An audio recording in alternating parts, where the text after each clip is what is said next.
Hello everyone, ln x কিভাবে integration করতে হয় তোমরা কি জানো? তো ln x মানে হচ্ছে এখানে ইন্টিগ্রেশন বাই পার্টস লাগবে। তো শুরু করি। তো ইন্টিগ্রেশন ইকুয়াল ln x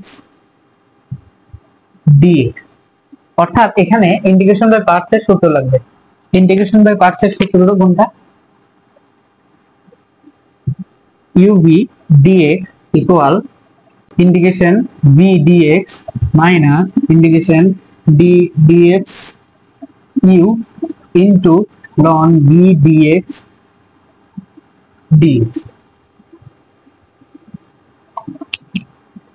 তো এই সূত্র অনুযায়ী ln x into dx minus d dx of ln x into 1 dx equal ln x into x minus 1 by x into x dx।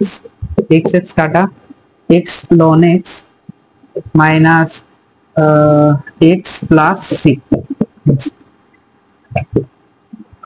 এইরকম ইন্টিগ্রেশন পেতে ফলো করো আমাদের পেজটি, এবং তোমাদের যদি কোনো প্রশ্ন থাকে অবশ্যই কমেন্টে জানাও।